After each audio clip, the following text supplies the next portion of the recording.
Yes, You, I can hear you fine. great, awesome. So, yes, welcome. We have Patrick Short here, who just finished his session, his learning journey of today. So, can you please share a little bit what you did today, Patrick? Absolutely.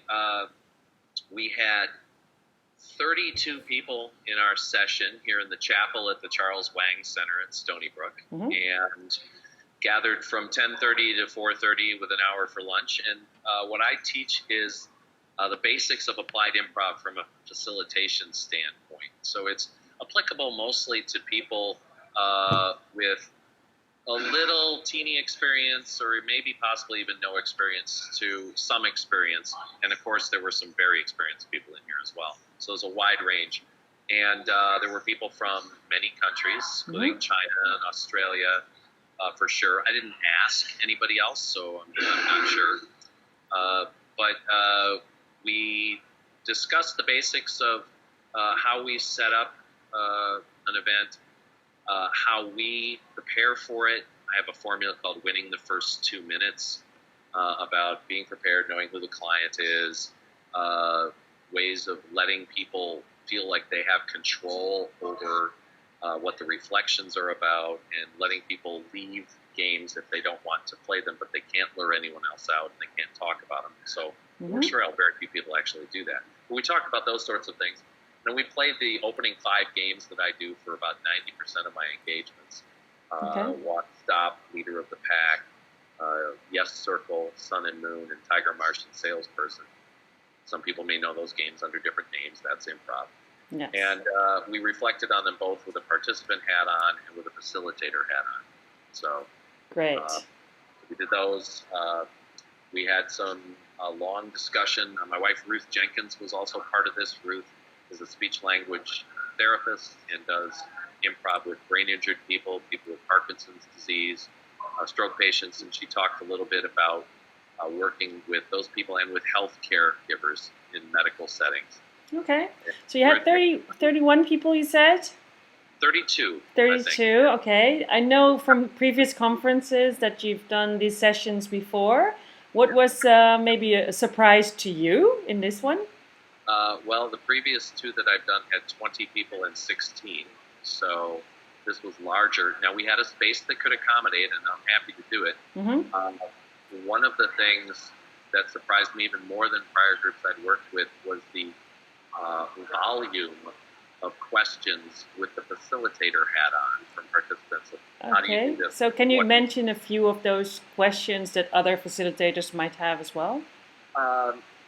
Most of them were specific to what we were talking, the particular games we were talking about. It was like, but if this happens in the game, how do you handle this? How do you work with clients from XYZ industry as opposed to this? How would you change this to work in a university setting?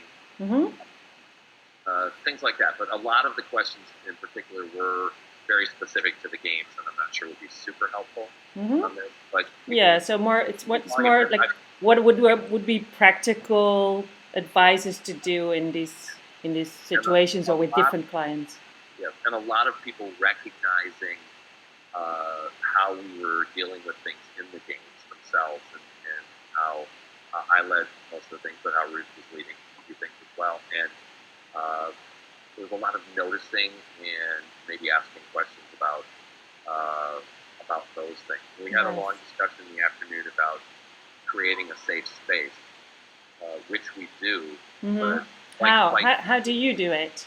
Of course, I do too, and everybody does it in his own way. But what is your way of creating a safe space? Our style is creating it without talking about it.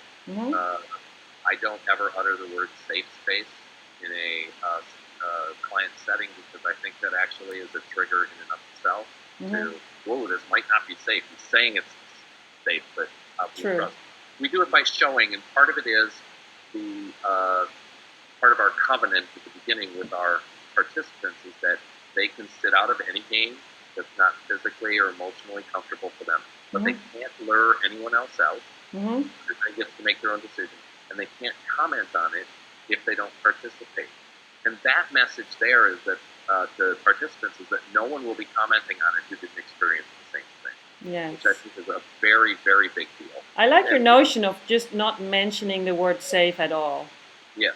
Because that might trigger something. Yeah, I talk about it sometimes in the sales process, but never in the client room. Yes, in another setting, I heard someone say we need to create a safe space and at the same time a brave space.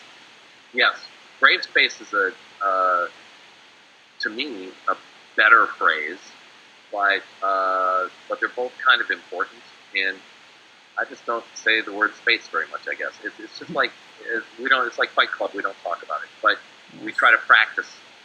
We try to practice it and be kind and listen. And one thing that was noticed today was that I seem to agree with everything that everybody says in reflection. And that's actually true. And the reason is, first of all, it's their reflection.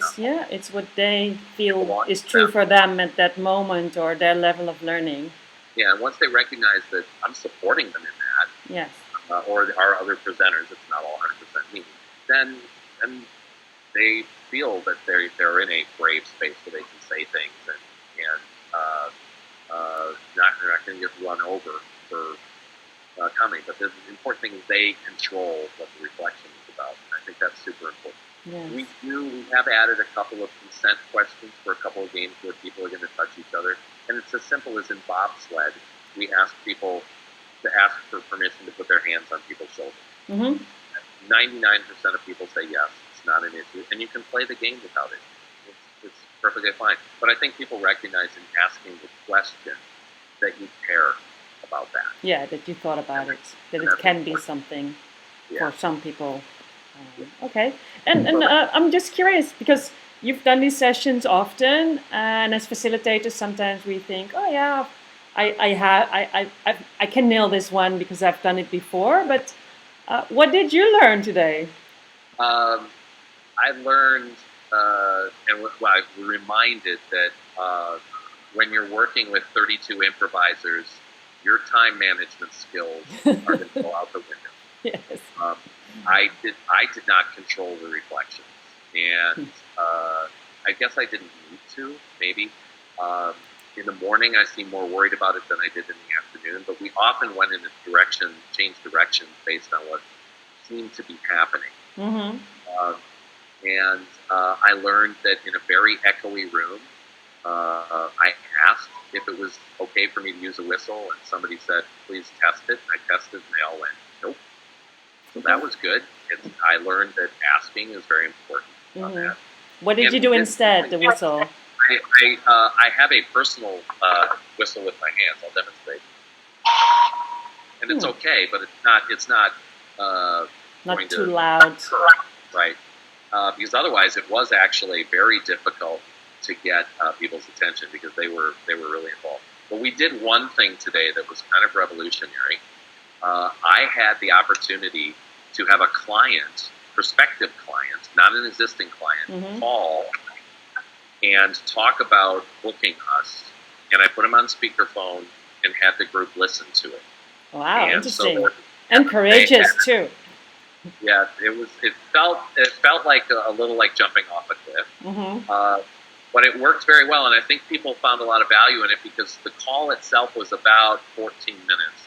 And then we talked about it for another 15 at least. They had questions about what I had said and how I did it, and there was a lot of remarking about how you really let the client talk a lot. Like, that's a good thing because you learn when they talk a lot. Actually do. And they noticed that what started out is, I think we probably have about an hour, and we want to do it at our offices.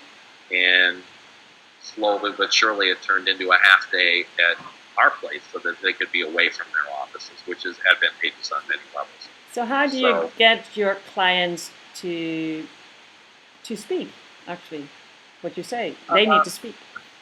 Asking questions and then being quiet, part of it.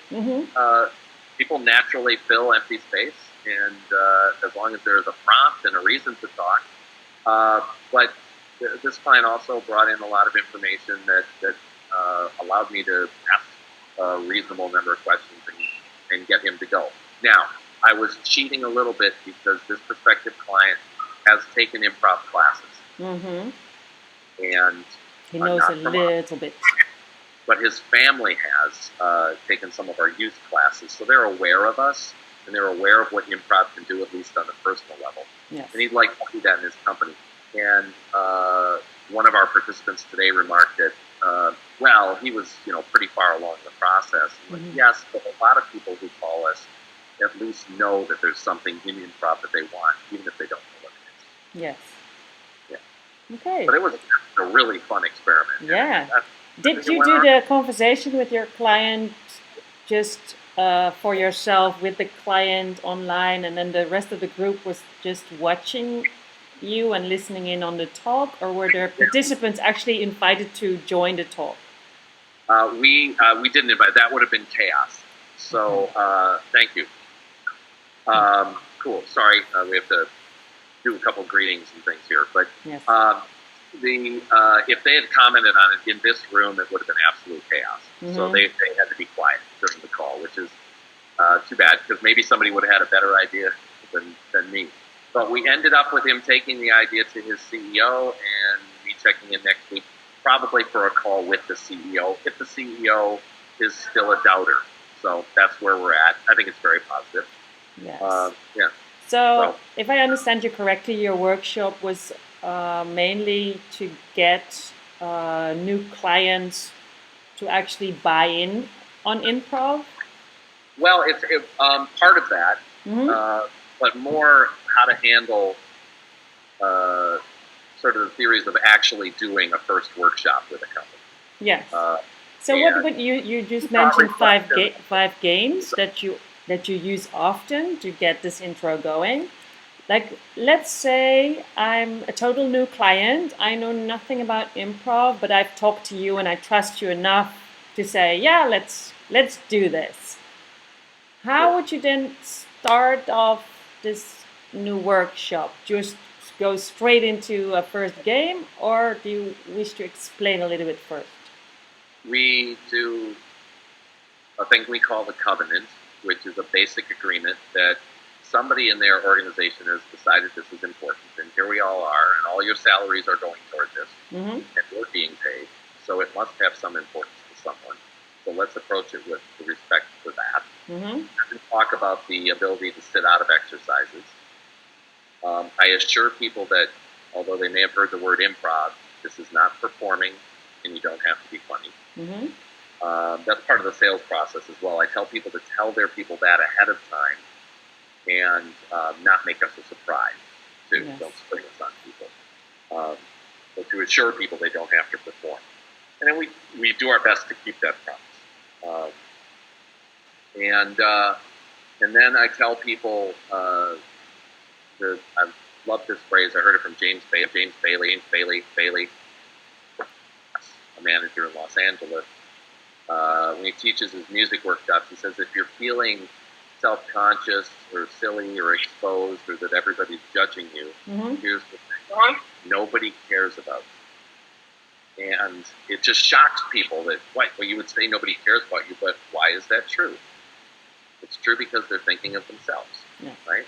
Nobody's that focused on anybody else. So you might as well get rid of the need to be cool and participate. Mm-hmm.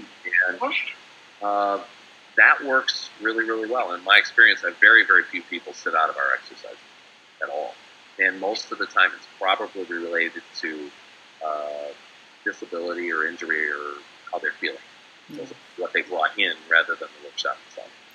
Well, Patrick, thank you so much. I'm looking at the time. Time flies. I only scheduled 10 minutes for these interviews. So thank you very much for listening in a bit on your day and the reflections of the day. And I will share them with the network. And I wish you a great evening and a great conference, of course. And Thank hope you. to speak to many of you. So if you find any other interesting workshop the next few days, and you think, oh, I need really to share this with more people than just these people, just send me a message and we'll set up a call either with you or with one of the attendees. I'll get you connected. Awesome. Thank you so much, and thank you for doing this. I really appreciate it. Well, great to be a bit part of the conference from the Netherlands. Okay. Bye-bye. All right, good night. Your beer.